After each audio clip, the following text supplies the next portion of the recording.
Hello and welcome to another episode of CTE Update. So this is going to be a regular series of videos keeping up to date with what's happening on the CTE servers. I know quite a few of you can't actually get on CTE because it's PC only, and even some of the PC players can't get on it because it's premium only. The footage in the background is recorded on the CTE servers. You can tell that because there's a red watermark that moves around the screen. And I'm going to try to remember to put the CTE logo in the top left hand corner on any video that's showing CTE footage. The footage in the background is actually from a couple of days ago, and that's because in the last 2 days there have been a couple of spring patches, and what they've been trying to do is work out which version of the netcode they want to run.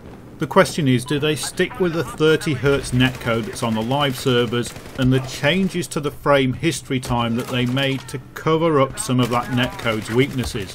While it's not an ideal solution, it is a very stable solution, and it's a lot better than the original netcode. So, DICE are in the position of, do they move from what is a stable proven netcode to this new variable netcode that works on your frame rate? The reason the choice is tricky is because they would have to remove the frame history time changes that they made for this new netcode to work. So it's not an addition to the netcode improving what is already there, it's replacing what is there. So they would be taking out the netcode that's in the live game and putting in new netcode. That's quite a big step. So this new netcode testing has been done in 2 phases. They brought out Spring Patch number 1. This had a lot of client and server monitoring inbuilt into the software, and what they did was revert to the netcode that's on the live game. They removed all the changes they'd made in these recent updates. They ran that for 24 hours, testing it out and looking at all this server and client monitoring that they were doing. Then they brought out Spring Patch number 2. This had all the new netcode features, and all the netcode from the live version that needed to be removed had been removed. So it was a completely new netcode setup. All the server and client monitoring was still in place, and they essentially ran that for another 24 hours.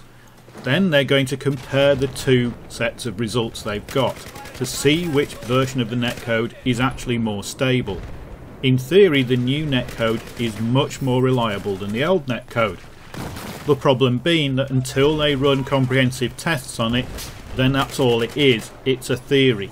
It seems better, it plays better, but is it better across the board in all circumstances? The problem with netcode is the range of circumstances it has to cover. That sniper who's miles off in the distance with a very high ping, taking on other players with low pings. You've got variable rates of fire, there's a lot of circumstances you have to test. Now, DICE haven't given us a timescale as to when we can expect the results of this test, but I imagine it's going to take a while because they've got 48 hours of data to trawl through. Several items that were on the CTE servers have been removed for this spring patch testing, so we know they're not going to appear in the spring patch when it comes to the retail game. The first of these is the new jet physics. As you know, in the winter patch they did some updates for the helicopter physics, and they've tried the same thing for the jets. The problem with the jet physics is it makes the jets too good. They can avoid missiles far too easily. A lot of players do not like it. The jet pilots love it, but anybody who's on the receiving end of a jet, or anybody trying to shoot a jet down, really doesn't like this new jet physics.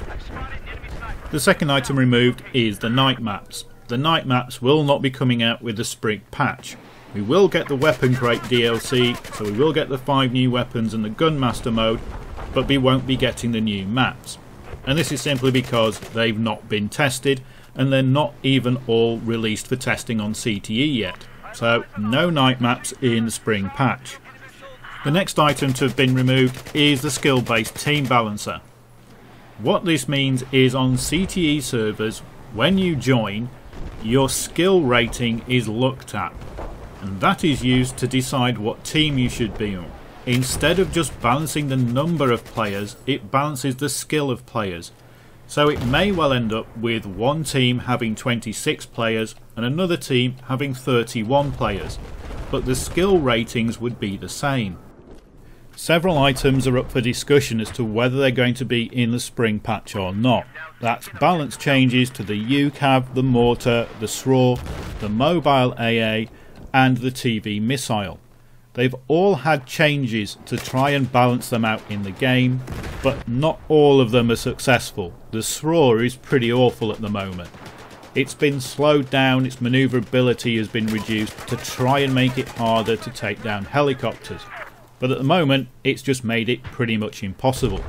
According to DICE, they are going to be looking at weapon balancing before the spring patch is finalised, and we should get an announcement probably on Monday morning to say what they want to try, what they want to test, and it looks like they might be changing the damage model again.